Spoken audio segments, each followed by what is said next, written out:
right here just on YouTube, bringing some type of entertainment right here just for you.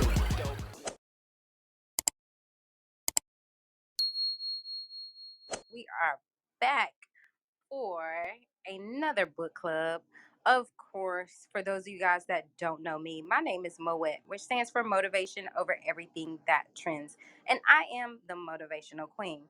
Now, this past week, we read The Richest Man in Babylon chapters. Well, not chapters because they don't necessarily have chapters. So we're just going off of pages. So we read pages 71 through 99. And we come here each and every Wednesday to discuss. I go over the key takeaways that I got from the book for the week. And then if we have somebody that wants to come up and talk about what they got from the book from the week, then I open the floor for others to be able to share their ideas and different things like that. So, pages 71 through 99, The Richest Man in Babylon. Now, it talks about the 5 laws of gold. Now, men were asked if they were given the choice to take gold or wisdom, what would they choose? The group instantly said gold. Now, the speaker used the analogy of dogs eating and not thinking about tomorrow compared to men choosing gold and not wisdom. So basically, it's like that phrase that people often say where it's like you could teach if you teach a man to fish, he'll eat for life. But if you bring him a fish, he'll eat for a day, or something along those lines, where it's like, if you bring a man a fish, he'll eat for a day, but if you teach him how to fish, he'll eat for life. So it's kind of like that.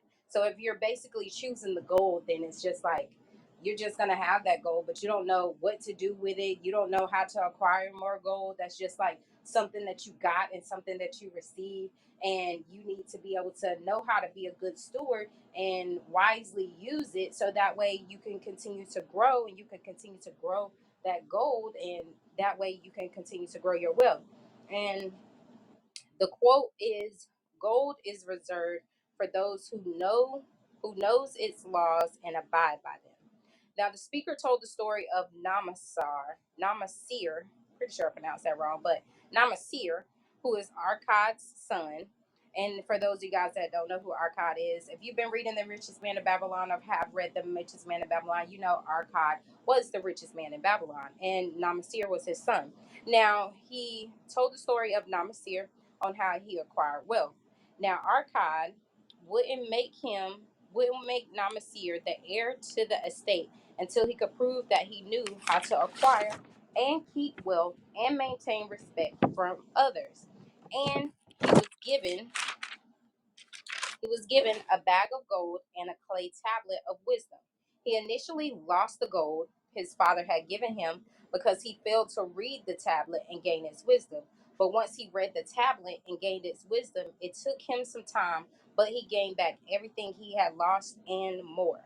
And this basically signifies that we need to gain wisdom on how not only to acquire wealth, but also how to remain wealthy, which is what this book teaches. So basically, it goes to say that if you don't know how to do something, then you go seek advice from someone else on how to do it, right? You don't just, well, you can try to learn it yourself and different things like that. But to save you time, you're going to go and get advice from someone else. The same way is to say for finances. If you don't know what to do with finances, for one, this book is teaching you what to do with finances, how to start where you are, and how to start managing your money, how to start managing, like, even if you have a small amount, just how to start where you are, so that way you can start gaining wealth, that way you can start building your wealth and building your finances and different things like that, and change the financial trajectory of your life. Now, the laws of gold. Law 1 is, gold cometh gladly and in increasing quantity to any man who will put by not less than 1/10 of his earnings to create an estate for his future and that of his family. Basically, you have to save 10% of your income, and from saving that 10% consistently, your income grows and allows you to be able to readily take advantage of opportunities that will allow that money to grow. Number 2, gold laboreth diligently and contentedly for the wise owner who finds for it profitable employment, multiplying even as the flocks of the field. Basically, it's basically saying the same thing that I said at the end of the number one. Because if you have money that you're able to invest, then you're able to take advantage of good investment opportunities whenever they present themselves. And the same goes to saying that if you don't even put anything to the side, if you haven't started saving those 10% or whatever, and you don't have anything put to the side, then whenever an opportunity comes around, then you basically got to be like, am I gonna not take care of my responsibilities so that way I can invest in this, or am I just gonna just not invest in this? And oftentimes we have to miss those opportunities because we don't have that extra money sitting to the side. So that's why it's important to save that 10%. So that way, whenever those opportunities present itself, then you have the opportunity to make a good investment to have a good return on your finances. Now, number three, gold clingeth to the protection of the cautious owner who invests it under the advice of men wise in its handling. Now, this means to not carelessly spend your money, be wise about the things you invest in, and spend your money on.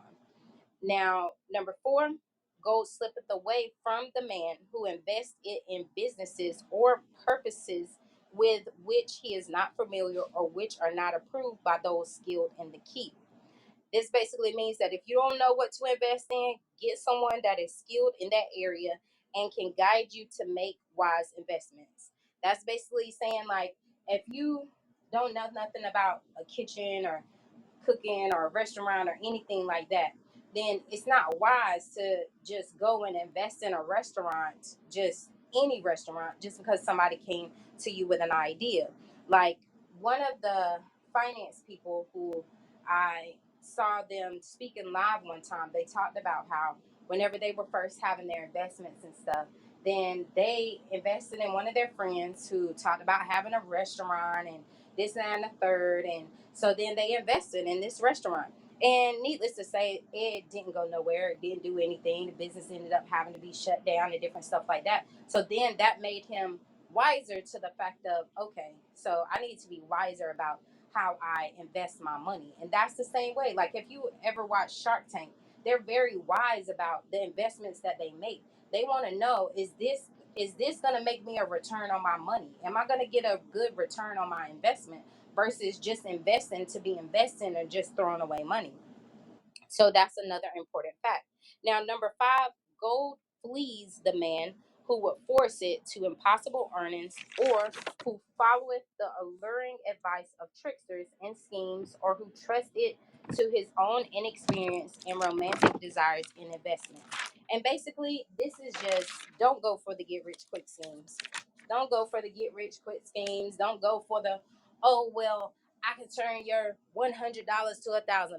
Oh, I can turn your $1,000 to $10,000. Like, don't go for those type of things. Don't go for those type of things, because there's a lot of scams out here, everywhere. All they're lurking everywhere. So you got to be very mindful of the things that you're investing in, the things that you're spending your money on. And needless to say, a lot of times it causes people to be even more cautious because of all of the stuff that's going on. But it's just doing your due diligence and knowing the things that you're investing in, knowing the things that you're doing. So that way, for a fact that your money is going to a good place. Even if it's still some risk associated with it, the risk to reward ratio isn't that high. Like, the risk isn't that high in regards to the reward that you would get. So like the odds and ends, and most of the time, like, I've talked to one of my photographer friends, and they told me that basically once I get to a certain amount, to get a financial advisor. Get a financial advisor. And I agree with that. And that's what I'm going to do. And I would say the same thing for you guys, to get a financial advisor, but not just any financial advisor. Get someone that is good in their field, that is good about their work ethic, that is very, what's the word that I'm looking for? Very, dang, it's a word that I'm looking for. Um, that has great integrity. That's the word. That has great integrity, because you don't want somebody that's just going to be using your money or fluffing things up and making it look like something that then whenever you go to draw out or you go to do something, then it's like, well, what happened to my money? And then they just like, whatever, whatever, whatever. But like, get you a financial advisor, someone that is good in their field and absolutely has good work ethic and good integrity. Now, the next thing that was in the book is the gold lender of Babylon. And basically this guy named Rodan, he received the gift of gold from the king and went to Mathan, I think that's how you pronounce his name, I don't know, Mathan, who was the gold lender, and he went to him for advice so that he didn't squander his money. And basically Mathan was just telling him like, hey, like, yeah, I lend gold to people and this, that, and the third, because basically the problem that Roden was having is that his sister wanted him to be able to invest in her spouse to be able to help him start up a business and different stuff like that. And he was like, I don't know if I should do that. Like, I don't know. And basically my thumb was telling him that you gotta think about your investment. Like, if you don't think it's gonna be a wise investment, then don't invest. Like, and that goes to say that even whenever it comes to our family, a lot of times whenever it comes to our family, it's harder for us to be able to tell, especially family that we're close with. It becomes harder for us to be able to tell them like, no, like no, I can't invest in that and this, that, and the third, because they get all huffing and puffing and this, that, and the third type of way. But honestly, if they were in a good mental state, then they would understand that if they're not presenting a good opportunity for you to be able to invest, then they can't be mad at you for not wanting to invest.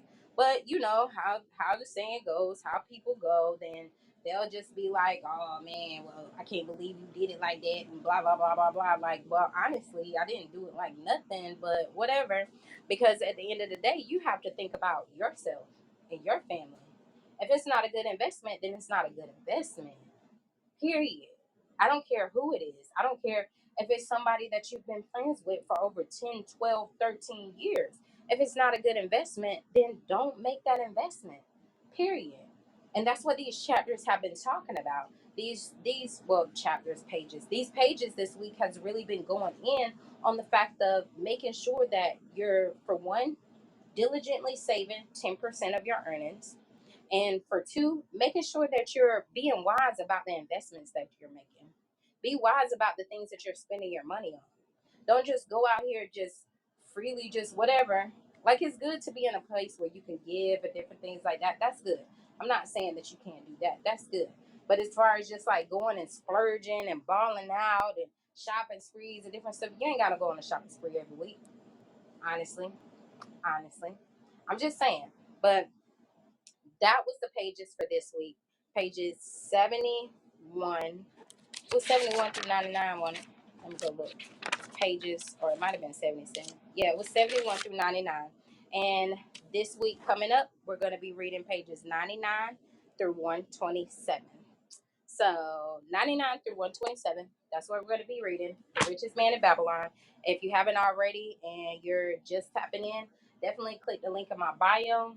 Join the book club. Once you join the book club, you get access to over 100 plus personal development books. Most of the books that I read during the book club are in my book catalog. For the ones that aren't, which is like a very few here and there, but they'll be on my Amazon storefront. But for the most part, the books that I read are in my book catalog. And I'm adding books to there like every chance I get whenever I find different books that I'm able to add in there, different things like that. So definitely make sure that you tap in with the book club. You can read along with us. And you also get access to over 100 plus personal development books. So that way you can not only read along with us, but also read at your leisure to be able to read whatever you want. So yeah, that's all I got. For the productivity link up right now, I have decided to postpone it, to put a pin in it, just because I want to make sure that I'm creating an event that's going to be beneficial not only for me, not only for my sponsors, not only for my vendors, not only for my panelists and my speaker, but also for my attendees.